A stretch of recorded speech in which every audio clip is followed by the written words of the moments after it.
You can keep going. No, I'm good. I'm good. Okay. I'm good. I'm just scribbling. Do you want to go to the kids thing that you were talking about earlier, where you did with the in the class last week? Well, or? yeah, this would be good. So it's not a really huge deal, but I for my leadership class the other day, I wanted to do something just a little bit different, just to change it up, and they really enjoyed this. So I did the history of hockey with them a couple weeks ago, and they're like, "That's really cool." Like they didn't know a lot of this stuff, right? Like how hockey started, how it evolved, and all that stuff to what it is today, all the changes. And then when I explained to them how hockey was basically a scrum when it first started, a whole bunch of people in a scrum, like rugby and a combination of lacrosse and rugby with a stick game. And if you had a whole bunch of people lined up here and you wanted to go that way, you can't just go in a straight line. You have to do backward passing. Like that's the only way. That's how you play rugby. So then it made sense to them on how the rules started to change and where it is today, which is cool. So then I asked them, I said, so if you're the god of hockey, you get to create all hockey. I said, I'm asking this as partially because I have an opinion and I want to make sure I do things right, continue to do things right, especially as I get old and senile, right? Especially as my diapers having a hard time fitting in my tracksuit. I want to make sure that I'm relevant to them or it makes sense to them. And like I'm doing things that not just what I think is right. So I said, you guys are in charge of everything right now. You're gonna take kids from 6, 7 years old, and you're gonna take them through to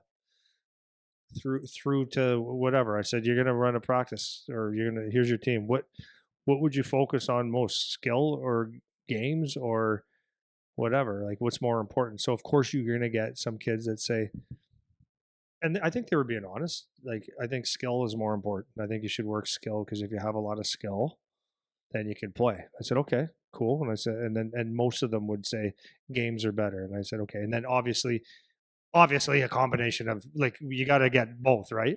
But I said, okay, great. But I said, I want to see which one is more important. So a couple of them thought skill for sure.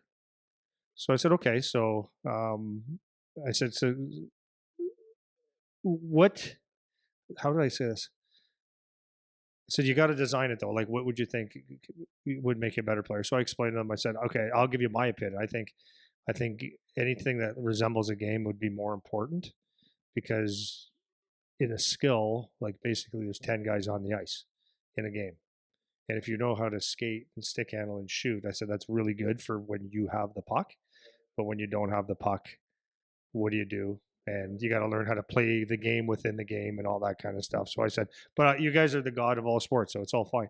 So what they all decided is that they would do basically some skill stuff and spend a bulk of the time playing more game-like situations, which I was happy to hear from a coaching standpoint, because I think the skill development can get lost in the circus acts that go on the ice.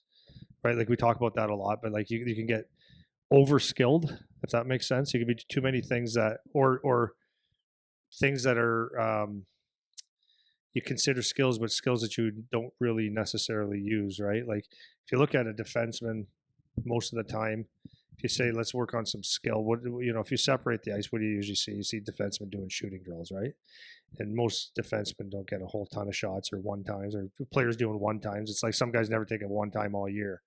So like if I was to look at a quality drill for defensemen, it's like one thing I can guarantee you do every single day is you are going to retrieve pucks, right? So it's, if you retrieve pucks on every skills practice, it's going to actually be very beneficial to you, but it's not necessarily the funnest for the general population. If you're dialed in, you understand why that's really good for you. So a lot of times, what my point to this is, like a lot of time you do skill drills that are, yes, you call it skill. You can be a better stick handler, shooter, whatever, but then just make it in certain situations good for you, whatever. So anyways, I think the game situation, the more that you can get them in games and battling and competing, I just think it's better. And the kids actually agreed. So the other thing was that you got the little kids in the summertime. Little kids ask, the girls program that we have here, the one girl always asks, "What are we doing the skill for a long time?" And I get the question. There's two parts. What are we going to do? Because I don't give them I don't leak all the information in one day, every time. And the other part is like, all we're going to do is this, right? And I get it. I get it. I get it. If we do power skating for some people, that's like torture. So, anyways, having some sort of competition game battle is better, and all the kids agreed. So it just for me as a coach, it just made it like, okay, I'm thinking the same as them, and that's what they want. Like the little kids, when you work with them, they're always like, "Are we gonna have fun?" No, it would actually. The real answer is like, actually, no, because your parents want to see you do stupid shit like this.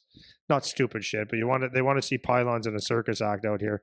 And if we change from that, then they don't think that you're actually getting better. Yeah.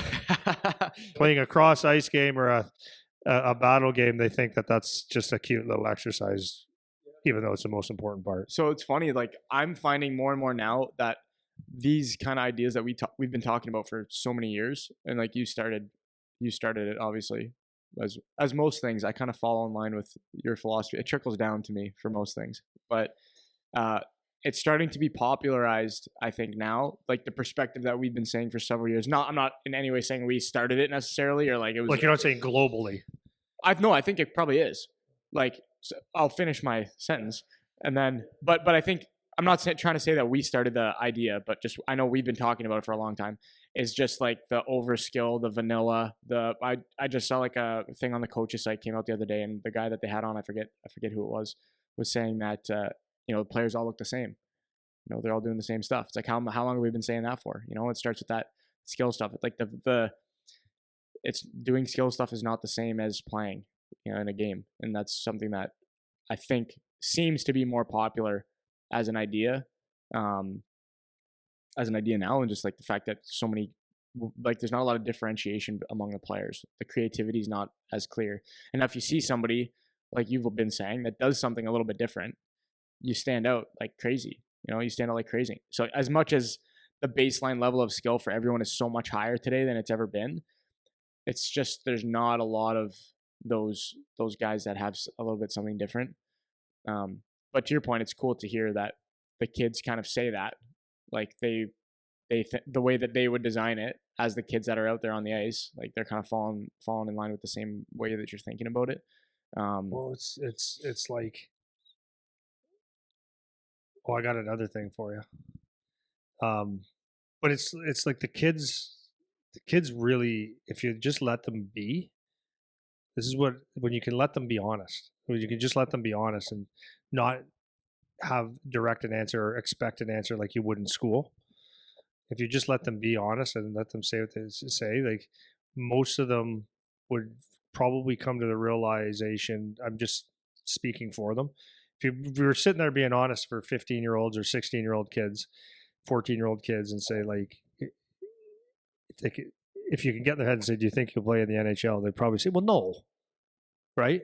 If you truly looked at yourself right now as a 14, 15-year-old kid, do you think you'll get drafted high in the CHL? And most of them go, well, of course not. Like I'm not the best. What they would probably say is, I just like hockey, man. I love it. I love playing hockey, right? That's the thing. And then if you let them love the game, then they'll tell you the truth. And they, I always said this. There's someone that wanted to start, was telling people to not play the game and just train with them for 2 years. Train with them, stick handle, workout, no games. It's like, when you start hockey, do you say, I'm going to sign up to train for hockey, or do you sign up to play hockey? And I think that's the part that people as adults, we could kind of miss the boat, because sometimes adults try to complicate things and they try to make it like this master plan to get to a certain place in hockey. And it's like, if you're overthinking it, because you have to play to be good, and that's the joy. You play hockey, and if you love it, then you have a more chance to succeed at it anyways.